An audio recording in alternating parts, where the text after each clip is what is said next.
वय 60 वर्षापेक्षा जास्त, तरीही सासरा त्याच्या सुनेसोबत, सुनेचं अगोदर दिरासोबत सासऱ्याने बघितले, नंतर तिला तो पूर्णपणे. नमस्कार मित्रांनो, स्वागत आहे तुमचं आमच्या चॅनलमध्ये.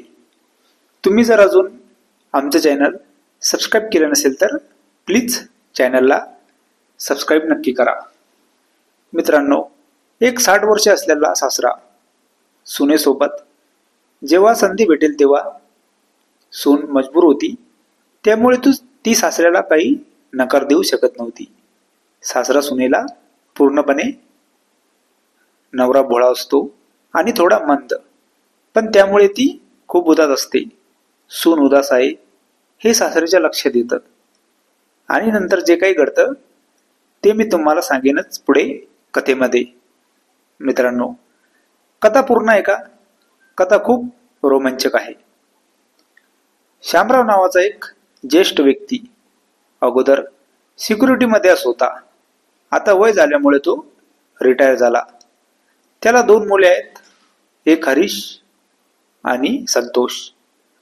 मोठा मुलगा हरीश, याचं लग्न झालं होतं. हरीश थोडा भोळा होता. त्याचा स्वभाव अत्यंत लाजरा आणि भोळेपणा असा होता.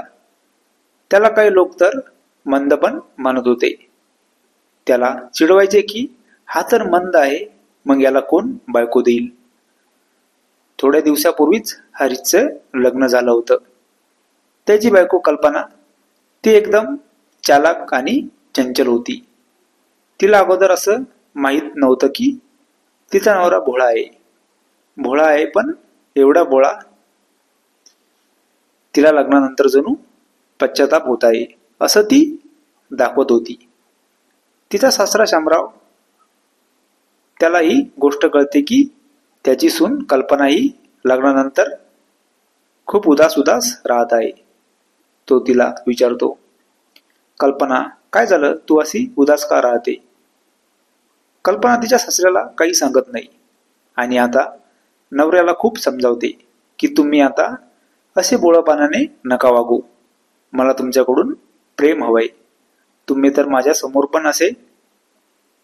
ती नवऱ्याला सुधारण्याचा प्रयत्न करत असते, पण तो काही सुधारत नाही.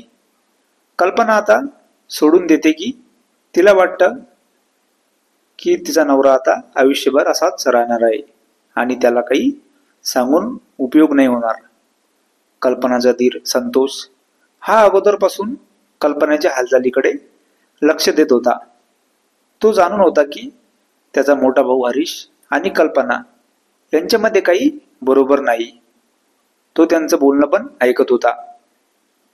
रात्री संतोष उठून कल्पना आणि हरीशच्या रूम बाहेर थोडा वेळ थांबायचा आणि कल्पनाचं रागावणं आणि हरीशला बोलणं, तो सर्व काही ऐकत होता.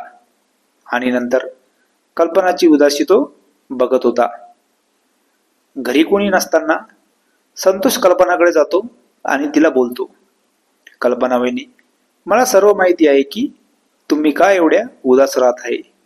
मी तुमचं बोलणं सर्व ऐकत असतो रात्री. कल्पना संतोषला बोलते, हे असं बरोबर नाही तुमचं. कोणाचं बोलणं असं लपून ऐकणं चांगलं नाही. संतोष कल्पनाला म्हणाला, हो वहिनी, बरोबर आहे तुमचं, पण मी जेव्हा तुमचं बोलणं ऐकलं ना, मला तेव्हाच कळालं. कल्पना संतोषला, काय कळालं तुम्हाला? संतोष, वहिनी, तुमच्या उदासीचं कारण कळालं. मला तुमची परमिशन असेल तर माझ्याकडे आहे इलाज. तुमच्या उदासीचा मी दूर करू शकतो. कल्पनाला आता हेच पाहिजे होतं. संतोष तर तिच्या मनातलं बोलला. तिने संतोषला होकार दिला आणि ते दोघे तिथेच. त्यांचं असं काही. तेवढ्यात कल्पनाचा सासरा श्यामराव येतो. श्यामराव कल्पनाला आणि संतोषला असं बघतो. तो तर बघतच राहतो. दरवाजा उघडाच ठेवून कल्पना आणि संतोष. श्यामराव अचानक येतो आणि समोर त्याला श्यामराव ते बघतो आणि परत बाहेर जातो. श्यामराव आता दरवाजा बंद करून दरवाजा वाजवतो. कल्पना आणि संतोष भानावर येतात. कल्पना तिच्या खोलीत जाते. संतोष दरवाजा उघडतो. तो म्हणतो, बाबा दरवाजा उघडत आहे. शामराव म्हणतो, अरे मला वाटलं की बंद असेल.